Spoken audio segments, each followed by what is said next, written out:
করবেন না? ধন্যবাদ, শুকরিয়া, কৃতজ্ঞতা। বাংলাদেশ জামাতে ইসলামের সাথে সরাসরি সম্পৃক্ত 2,60,00,000 বনি আদমকে যে তারা আমাদের কথা, আমাদের অনুরোধ তারা রক্ষা করেছে। সম্মানিত ভাইয়েরা, আমরা একটা মানবিক বাংলাদেশ চাই। আমরা একটা শোষণহীন বৈষম্যমুক্ত বাংলাদেশ চাই। আমরা এর জন্যই দেশে সত্যকের শাসন চাই। অবশ্যই মানুষ আপনাদেরকে জিজ্ঞেস করবে, আপনারা যদি নির্বাচিত হন তাহলে সৎলোক থাকবেন, তার প্রমাণ কি? দুটা প্রমাণ। একটা 2001 সাল থেকে 6 সাল আমাদের তৎকালীন আমিরে জামাত এবং সেক্রেটারি জেনারেল মন্ত্রী ছিলেন। আজ পর্যন্ত কেউ প্রমাণ করতে পারেনি যে তাদের হাতে 20টা আঙ্গুলে দুর্নীতির কোনো গন্ধ লেগেছে, কেউ বলতে পারেনি। আমাদের 63 জন এমপি ছিলেন বিভিন্ন টার্মে, একই কথা তাদের ব্যাপারে। 2024 সালের 5 আগস্ট আমরা প্রমাণ দিয়েছি যে আমরা আল্লাহকে ভয় করি। আমাদের হাতে কারো সম্পদ ক্ষতিগ্রস্ত হয়নি, লুণ্ঠিত হয়নি, চাঁদা চাইনি, চাঁদা চাইব না। যদি আল্লাহ তাআলার ইচ্ছা হয়, জনগণের ভালোবাসায় জামাতে ইসলামী নির্বাচিত হয়, ইনশাআল্লাহ আমরা দেশের মালিক হব না, আপনাদের সম্পদের মালিক হব না, আমরা হব আপনাদের এবং আপনাদের সম্পদের ইজ্জতের চৌকিদার, পাহারাদার।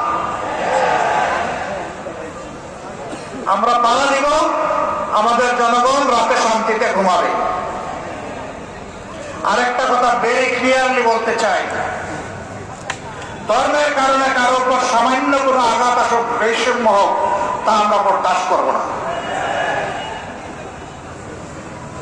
যদি বাংলাদেশে মসজিদ পাহারা দেওয়ার দরকার না হয়, তাহলে ওরকম একটা সরকার কায়ে বলে তখন ইনশাআল্লাহ মন্দির, প্যাগোডা, চার্চ, মঠ কিছুই পাহারা দেওয়ার দরকার হবে না।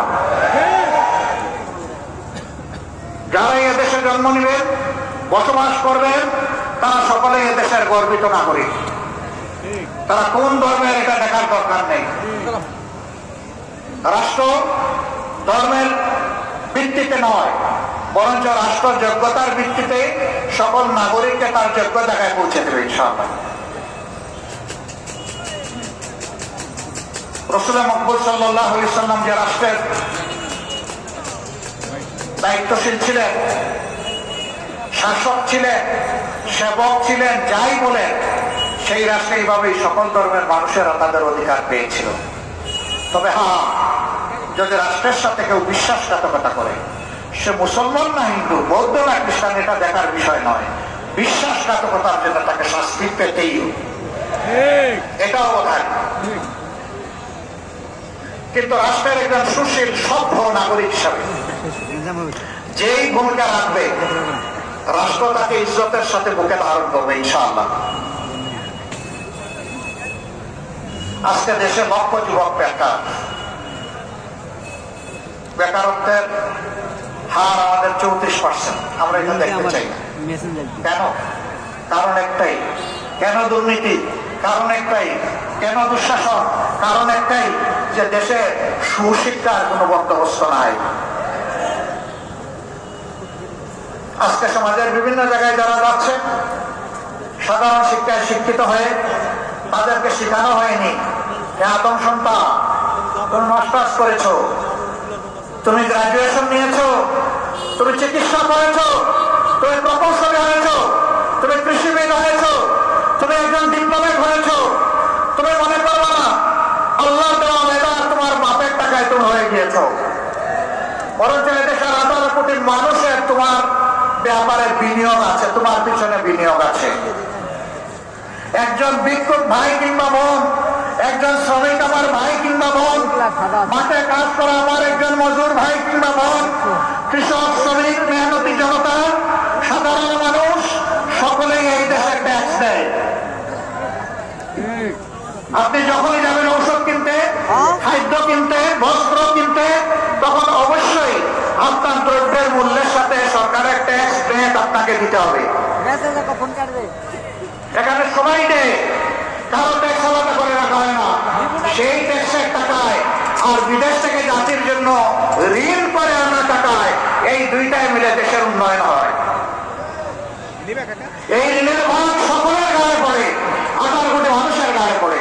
অতএব আপনি যে প্রাইমারি স্কুলে লেখাপড়া করেছেন, হাই স্কুল, কলেজ, ইউনিভার্সিটি, যেখানেই আপনি লেখাপড়া করেছেন, তার প্রত্যেকটা ইট, বালু, পাথর, নুড়ি, রড, সিমেন্ট, পানি, মিস্ত্রির হাত, সব কিছুতে ওই আমার বিজ্ঞ ভাই বোন সহ সবার টাকা এখানে আছে। সুতরাং আপনি যেখানেই থাকবেন আপনাকে মনে রাখতে হবে 18 কোটি মানুষের কাছে আপনি দায়বদ্ধ। যদি আপনি কৃতজ্ঞ মানুষ হন, যদি আপনি সত্যিকারের মানুষের মতো মানুষ হন, কিন্তু বর্তমান শিক্ষা এই অনুভূতি জাগিয়ে তোলার কোনো ব্যবস্থা নেই।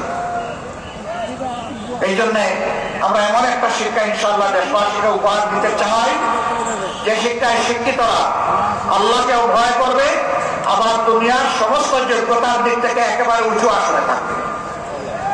ওদের শিক্ষার পাঁচ চুকানোর পরে 1 টুকরা, 2 টুকরা, 5 টুকরা সার্টিফিকেট নামক কাগজ দিয়ে আজকে ওখানে কালকে ওখানে দৌড়াদৌড়ি করে শেষ পর্যন্ত কেউ আত্মহত্যাও করে, এটা আমরা চাই না।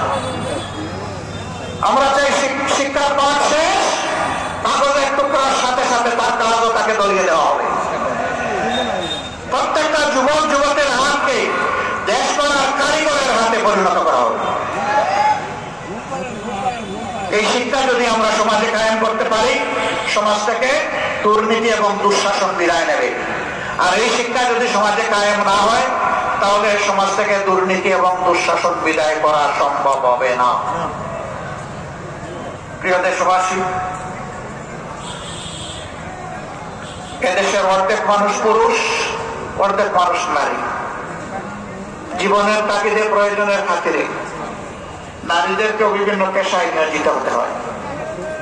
কিন্তু আমরা প্রায় তাদের দুঃখের কথা, কষ্টের কথা, সম্মানহানির কথা, অপদস্থতার কথা আমরা গণমাধ্যমে দেখতে পাই। সমাজে যা ঘটে তার খুব কমই আমরা জানতে পারি। ইজ্জতের কারণে, লজ্জাবোধের কারণে অনেক কিছু সমাজের সামনে আসে না। দেশটা যদি কোরআনের শাসনে শাসন করা হয়, ইনশাআল্লাহ সৈনিক থেকে একদম নিচে যারা পরিচ্ছন্নতা কর্মী, পিয়ন থেকে প্রেসিডেন্ট, সব জায়গায় ভালো মানুষেরা, যোগ্য মানুষেরা কাজ করার সুযোগ পাবেন ইনশাআল্লাহ।